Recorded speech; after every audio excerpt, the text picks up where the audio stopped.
I never thought much of local folklore. To me, they were just tales spun to scare children at night. But that was before I spent a summer with my grandparents in a small, forgotten town deep in the heart of Appalachia, where whispers of the Wraith of Widow's Hollow echoed through the dense woods. The townsfolk spoke of her in hushed tones, warning of her mournful cries that could lure the unsuspecting into the forest, never to return.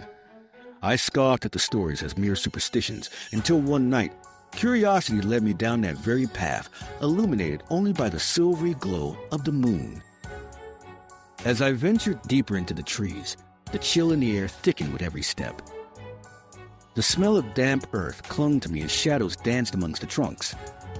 It wasn't long before I heard it, a distant wail, soft yet heart-wrenching, brushing against my skin like cold fingers. I felt the weight of the forest pressing in, the trees leaning closer, the branches reaching out like skeletal hands trying to drag me back.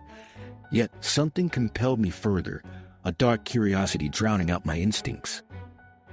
Suddenly, the wailing grew louder, morphing into a lament that tugged at my very soul.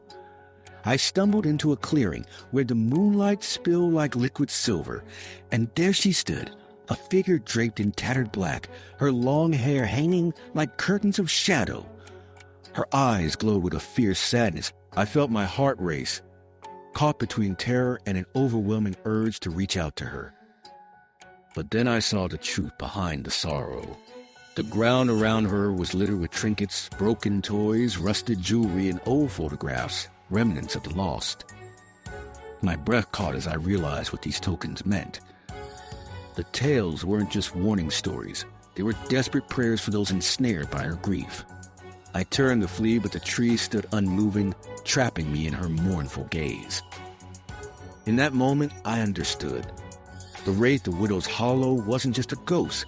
She was a harbinger of loss, a mournful figure haunting the woods, forever searching for her missing loved ones. And as I felt her chill seep into my bones, I feared I might join the collection of lost souls, an eternal echo of despair in the heart of the forest.